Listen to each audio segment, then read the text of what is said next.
ભરૂચ ખાતે શહેર સહિત નેશનલ હાઈવે 48 પર ટ્રાફિક જામ સર્જાયો છે અને ભારે વાહનો અને માલધારી વાહનો ભરૂચના સિટી વિસ્તારના મુખ્ય માર્ગ પર પસાર થતા ચક્કાજામ થયો છે। તો આ દ્રશ્યો ત્યાંના છે। વહેલી સવારે ટ્રાફિક જામના દ્રશ્યો જોવા મળ્યા। કિલોમીટર સુધી વાહનોની કતારો લાગી હતી અને લોકો તેમાં અટવાયેલા હતા। તો ટ્રાફિક જામના કારણે લોકો અટવાઈ ગયા હતા।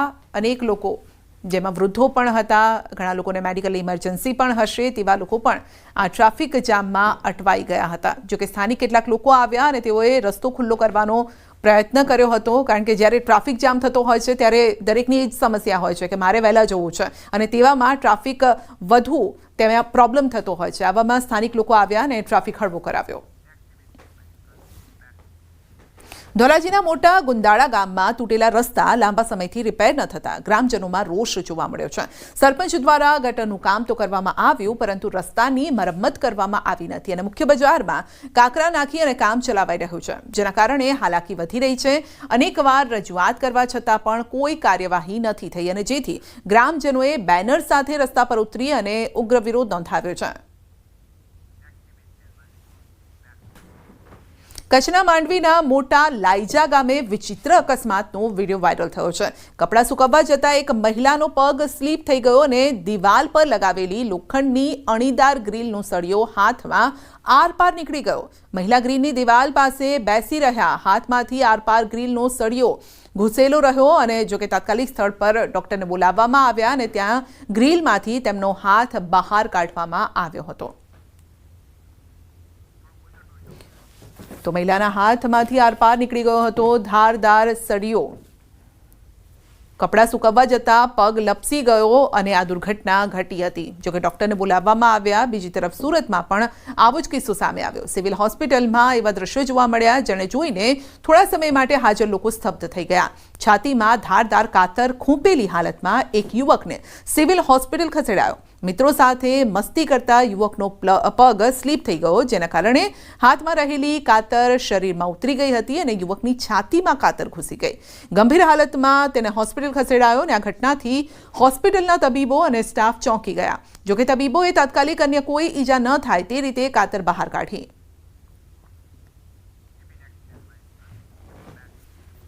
આ તરફ સુરતના હીરાના કારખાનામાં દુર્ઘટના ઘટી અને મહિલાના વાળ મશીનમાં ફસાઈ ગયા અને તેનું મોત થયું। કતારગામમાં બારડોલી પ્લોટ વિસ્તારમાં હીરા કારખાનામાં દુર્ઘટના ઘટી હતી। અકસ્માતમાં યુવતીનું માથું કપાઈ ગયું અને સ્થળ પર જ મોત થયું। પોલીસ ઘટના સ્થળે પહોંચી હતી અને કાર્યવાહી હાથ ધરી છે। વડોદરાના મધ્યમાં આવેલા ઐતિહાસિક માંડવી ગેટ જર્જરિત બન્યો છે અને ગેટનો એક પિલર તૂટી પડતા શહેરમાં હડકંપ મચી ગયો છે। વારંવાર તંત્રને સમારકામ માટે રજૂઆત કરવામાં આવી હોવા છતાં પણ કાર્યવાહી ન થતા દુર્ઘટના સર્જાઈ છે। તો માંડવી ગેટનું રિસ્ટોરેશન કરવા સ્થાનિકો સહિત વિપક્ષ દ્વારા માંગ કરાઈ હતી અને ત્યારે પાલિકાના સ્થાયી સમિતિના ચેરમેન ડોક્ટર શીતલ મિસ્ત્રીએ જણાવ્યું છે કે રિસ્ટોરેશનના કામ માટે ટેન્ડર પ્રક્રિયા હાલ પ્રોસેસ હેઠળ છે। આગામી અઠવાડિયે ટેન્ડર બહાર પડશે અને ટેન્ડર પ્રક્રિયા પૂર્ણ થયા બાદ 1 મહિનામાં કામ પૂરું કરી દેવામાં આવશે। જૂની ધરોહરને તમે મટાડવાની કોશિશ જે કરી રહ્યા છો તે શહેર માટે સારું નથી। વિઠ્ઠલનાથજી મહારાજ અહીંયા આવીને દરરોજ ઊભા રહે છે। શાના માટે ઊભો રહે? લાગણી છે વડોદરા શહેરની, માંડવીની લાગણી છે। એક વખત પડ્યું, બીજી વખત પડ્યું, ત્રીજી વખત પડ્યું, એટલે કોંગ્રેસ પાર્ટી એને ગંભીરતાથી વિચાર કરી એના માટે આંદોલન સ્વરૂપમાં આગળ વધશે। કારણ કે માંડવીના 5 ચક્કર લગાવવાથી વિદેશમાં બી માણસ જાય તો પાછો આવે છે। વડોદરાનું નાક કહેવાથી આ ઇમારતના અત્યારે પિલર જોઈ લો તમે, એટલી હદે ડેમેજ થયેલા છે કે ગમે ત્યારે મોટી માનહાનિ થઈ શકે એમ છે। અને તમે બી ખબર છે કે આખું વડોદરા જાણે છે કે રવિવારે મંગળવારે અહીં અતિશય ભીડ હોય છે। એ ભીડમાં અત્યારે વરસાદના કારણે જો કશું વધારે ડેમેજ થયું ને પિલર ખસ્યું તો મોટી માનહાનિ થશે, જાનહાનિ થશે।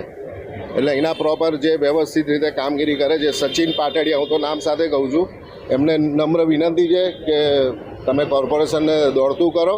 પુરાતત્વએ કહી દીધું કે આ હવે મોસ્ટ અર્જન્ટ કામ છે, ઇમરજન્સી છે, તો આજે એમાં 130 દિવસ કાઢી નાખવા એ બહુ ખરાબ વાત છે। હવે આ કેમ અમારે બહાર આવવું પડ્યું? તો જ્યારે અમારા સ્થાનિક પ્રશ્નો જ્યારે વડોદરા શહેરના હોય તો કોર્પોરેશનમાં અમારા કોર્પોરેટર રજૂ ના કરતા હોય, વિધાયક આપણા પ્રશ્ન વિધાનસભામાં રજૂ કરતા ના હોય અને શહેરના પ્રશ્નો રાજ્યસભામાં રજૂ ના થતા હોય ત્યારે પ્રજા બહાર આવવું પડે. વડોદરાના જાગૃત નાગરિક તરીકે હું બહાર આવ્યો છું. આમાં સેકન્ડ નંબરનો પિલર એ ગાંધીગેટ બાજુથી આવતા એ બ્રિટલ ફેલિયરના લીધે કોલેપ્સ થયો છે. એના સ્ટ્રક્ચર સ્ટેબિલિટીના રિપોર્ટ જે પ્રાથમિક વિઝ્યુઅલ સ્ટ્રક્ચર સ્ટેબિલિટીના રિપોર્ટ પણ આવી ગયા છે. એના આધારે અને રિનોવેટ કરવાનું નક્કી કરવામાં આવ્યું છે. હેરિટેજ કન્ઝર્વેશન એ ખૂબ કોમ્પ્લિકેટેડ સબ્જેક્ટ હોય છે. લગભગ 2 અઠવાડિયાનું મુદતવાળું ટેન્ડર હશે. એટલે કહી શકાય કે આજથી 3 વીકમાં અને વર્ક ઓર્ડર આપી અને મહત્તમ 1 મહિનાની અંદર આ કામગીરી ચાલુ કરી. વડોદરા શહેર સંસ્કારી નગરીની સાથે સાથે ઐતિહાસિક નગરી તરીકે પણ ઓળખાય છે. ત્યારે આજ વડોદરા મહાનગરના જે સત્તાધીશો છે તેઓ ઐતિહાસિક ધરોહરની જાળવણી નથી કરી શકતા અને વિકસિત વડોદરાની મોટી મોટી વાતો કરે છે. આ દ્રશ્યો તમે જોઈ રહ્યા છો તે માંડવી દરવાજાના દ્રશ્યો છે અને આ વડોદરા શહેરની ઓળખ છે. કારણ કે જ્યારે પણ વડોદરા શહેરનો ઉલ્લેખ આખા વિશ્વમાં ક્યાં પણ થાય તો તમામ જગ્યા પર માંડવી દરવાજો સૌથી પહેલાં બતાવવામાં આવે છે. કારણ કે માંડવી દરવાજા થકી જ વડોદરા શહેરની ઓળખ જે છે તે છતી થાય છે. ત્યારે અત્યારે આ જે માંડવી દરવાજો છે તેની દુર્દશા જોઈ શકાય છે. 4 દરવાજા વિસ્તાર કહેવાય છે અને 4 દરવાજા વિસ્તાર પૈકીનો મુખ્ય જો કોઈ દરવાજો હોય તે માંડવી દરવાજો એટલે કે માંડવી ગેટ અત્યારે તમે જોઈ રહ્યા છો એ છે. વડોદરા મહાનગરપાલિકાના સત્તાધીશોએ જવાબદારી લીધી હતી કે આ ગેટનું રિસ્ટોરેશન કરાશે, તેની દરકાર લેવાશે, પરંતુ તેમને કહ્યું એ કરી ન બતાવ્યું. એના કારણે દિવસે ને દિવસે આ જે ગેટ છે તેની સ્થિતિ કથળી રહી છે અને અહીંયા ગેટની બિલકુલ નીચે જ મેલડી માતાનું ઐતિહાસિક મંદિર આવેલું છે ગાયકવાડી સમયનું અને હજારોની સંખ્યામાં ભક્તો જે છે અહીંયા મંદિરે દર્શન કરવા માટે આવતા હોય છે. ત્યારે આ ગેટની દુર્દશા જોઈને આજે તમામ ભક્તો છે તેમના જીવ તાળવે ચોંટતા હોય છે અને આ ભક્તો જે વડોદરા શહેરના વહીવટદારો છે તેમની સામે અત્યારે રોષ વ્યક્ત કરી રહ્યા છે. હાર્દિક દીક્ષિત, ન્યૂઝ 18 ગુજરાતી, વડોદરા.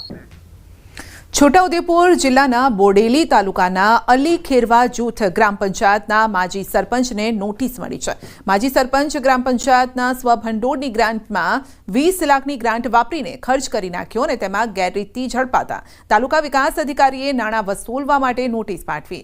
વર્ષ 2017-18, 18-19માં ગ્રામ પંચાયતના સ્વભંડોળમાં ગેરરીતિ બાબતે નરહરીભાઈ પટેલે જિલ્લાના ઉચ્ચ અધિકારીઓને લેખિતમાં રજૂઆત કરી હતી અને જેમાં કંચનભાઈ પટેલ અલી ખેરવા જૂથ ગ્રામ પંચાયતના સરપંચ પદે હતા. ત્યારે ગ્રામ પંચાયતના સ્વભંડોળના નાણાં તાલુકા વિકાસ અધિકારીની મંજૂરી વગર સરકારના નિયમ અનુસાર કરવાનો ખર્ચ હોય તેનાથી વધારે ખર્ચ સરકારી ચોપડે પાડીને સરકારી નાણાં વાપરી નાખતા સમગ્ર મામલાની તપાસ હાથ ધરાઈ હતી. તો જેમાં ગેરરીતિ થઈ હોવાનું સાબિત થયું છે. ભંડોળમાંથી જે ખર્ચ કરવામાં આવેલ રસ્તાથી માંડીને જે બાકીનો એમાં જે કંઈ ખર્ચ કરવાનો થતો હોય વડી કચેરીમાંથી અથવા સક્ષમ અધિકારીની મંજૂરી જે લેવાની થતી હોય છે એની અંદર મંજૂરી ન લેવાના કારણે જે વહીવટમાં અનિયમિતતા જણાય છે અને જે કામગીરી છે કામગીરી કરતાં પણ ખર્ચ ક્યાંક વધુ થયેલ જણાય છે. અને તે વખતની રસ્તા દુરસ્તી છે, ડેડ સ્ટોક છે, સફાઈ કામ છે, એ બાબતની તાલુકા વિકાસ અધિકારી દ્વારા નોટિસ આપવામાં આવેલી છે અને ગ્રામ પંચાયતે એ નોટિસ એમના ઘર આગળ ચોંટાડી છે અને એક આરપીએડી કરીને બજાવણી કરવામાં આવેલી છે અને નોટિસની તપાસ ચાલુ છે. બોડેલીના ધાનાટ્ય હતા એમ કરીને ખોબે પબ્લિકે એમને વોટ આલ્યા. તેના અનુસંધાનમાં એમને પોતાનું જ કામ કરીને પોતે જ પોતાનું જ એ કર્યું છે, પ્રજાનું વિચાર્યું નથી ને એ ઉપરાંત ઊંચાપત કરેલી છે તે પેટે આ તાલુકા વિકાસ અધિકારીએ નોટિસો પણ એમને આપી છે. બોડેલી તાલુકાના અલી ખેરવા ગ્રામ પંચાયતના માજી સરપંચ કંચનભાઈ મનીલાલ પટેલને નોટિસ આપવામાં આવી છે. 18-19-20ની અંદર તેઓએ 20 લાખ કરતાં વધારેની નાણાંની ઉચાપત કરી હોય તેવી ફરિયાદ આવી હતી. તે બાબતે તાલુકા વિકાસ અધિકારીએ નોટિસ આપી છે અને અલી ખેરવા ગ્રામ પંચાયતના તલાટી તેઓના નિવાસસ્થાને પહોંચ્યા હતા, પરંતુ કંચનભાઈ મનીલાલ પટેલ જે માજી સરપંચ છે તેઓ નિવાસસ્થાને ન મળતા તેઓના ઘરે નોટિસ લગાડી દેવામાં આવી છે. અને ખાસ કરીને જે ગામની અંદર રોડનું કામ હોય, સફાઈનું કામ હોય, ગટરનું કામ હોય, એ જે કામ કરવાના હોય છે તે ઉચ્ચ અધિકારીની પરવાનગી લેવાની હોય છે. તે પરવાનગી ન લેવાના કારણે જે પૈસા જે છે તે વાપરી લીધા છે તેવું રજિસ્ટરમાં નોંધ કરવામાં આવી છે. તેના કારણે હાલ તો તાલુકા વિકાસ અધિકારીએ જે નોટિસ ઇસ્યુ કરી છે 20 લાખ કરતા વધુની રકમ જે છે તે રિકવરી કરવા માટેની નોટિસ આપી છે. પરંતુ હાલ ઘરે જે તેઓના નિવાસસ્થાને જે માજી સરપંચ કંચનભાઈ મણિલાલ પટેલ ન મળતા આખરે જે તલાટી છે તેઓના ઘરે નિવાસસ્થાને જે નોટિસ લગાડી છે અને હાલ તેને આરપીડી દ્વારા પણ જાણ કરવામાં આવી છે. સિજબ ખત્રી, ન્યૂઝ 18 ગુજરાતી,